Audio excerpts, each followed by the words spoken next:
नमस्कार। आज हम लोग जानेंगे नेपाल में हुआ तख्ता पलट के बारे में और वहाँ के जो छात्र हैं, जो वहाँ का जो संगठन है जिसको जैंग जी कहा जा रहा है, उसका खुलेआम मांग है कि हमारा जो मांग है इसमें कोई नेगोशिएशन की बातें नहीं है। यानी इसमें ये कहा गया है, इनकी जो मांग है इसमें कहा गया है कि कोई जो मांग है इसमें हाँ करना ही पड़ेगा, इसमें कोई ना माप तोल किया ही नहीं जाएगा, इसमें माफ़ नहीं किया जाएगा। अब ऐसा नहीं है कि आप हम 10 को मांगे हैं तो आप इसमें 4 को देंगे, चाहे 6 को देंगे, 7 को देंगे, ऐसा कहना ही नहीं है।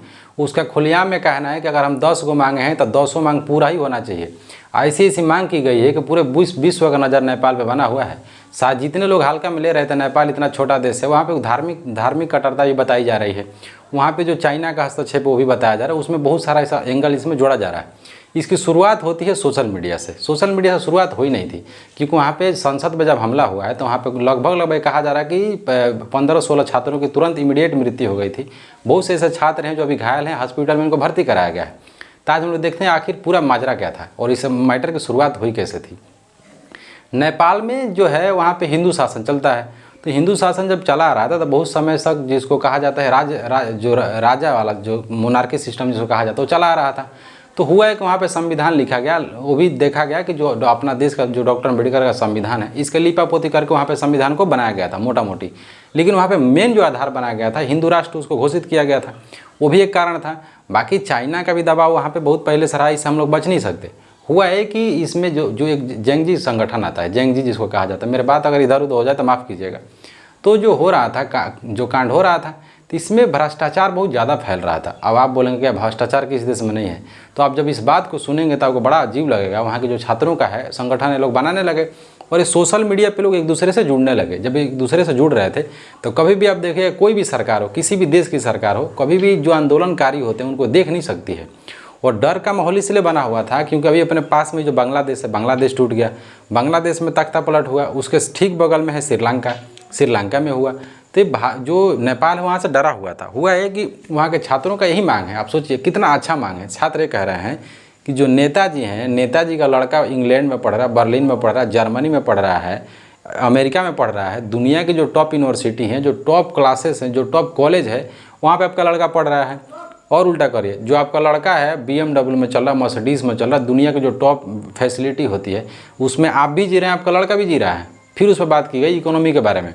कहा गया कि जो पैसा है, ये पैसा, हमारा ही पैसा, हमारा ही टैक्स, लेकिन हम भीख मांग के खाने के लिए मजबूर हैं। हम अपनी किडनी बेच के खा रहे हैं।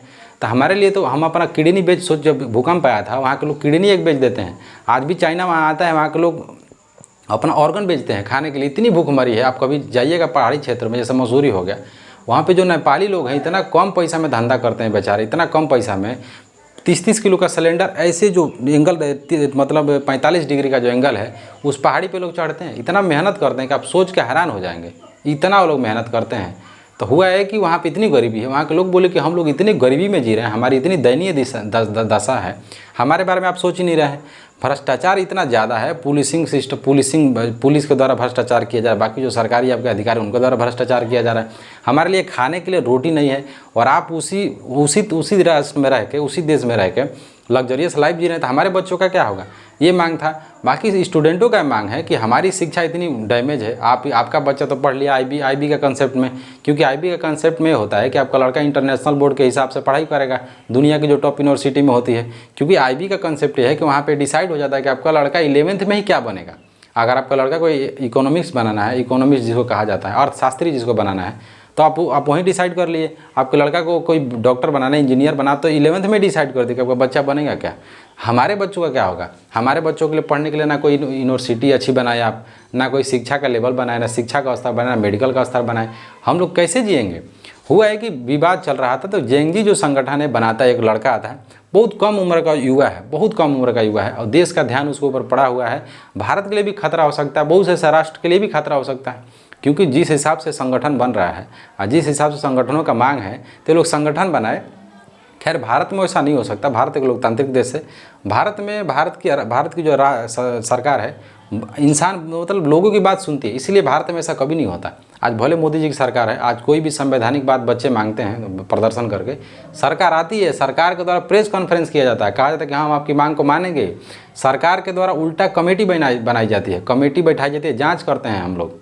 और जांच करने के बाद कहा जाता है कि हाँ अगर आपकी बात संवैधानिक है, सत्य है, तो उस पर अधिकार को दिया जाता है। तो इसलिए भारत में ऐसा नहीं हुआ।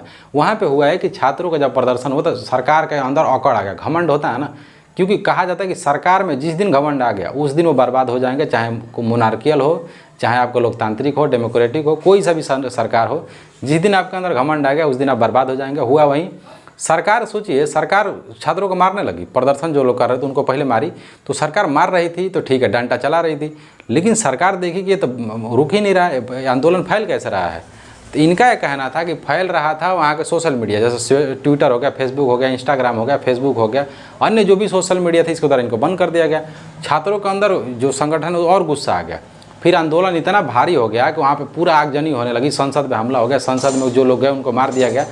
तो जब यहाँ पे कंस्ट्रक्शन का काम हो रहा, वीडियो अब बंद करना पड़ेगा, तो इसी आधार पे वहाँ के बच्चों को द्वारा मांग किया गया। मांग में संवैधानिक मांग किया गया कि आपको मानना ही पड़ेगा, 10 को मांगे तो 10 को मानना ही पड़ेगा। वहाँ की कमेटी में यहाँ का 4 को स्टूडेंट रहेगा तो रहेगा। बाकी देखते हैं। नमस्कार, जय भीम, जय भारत।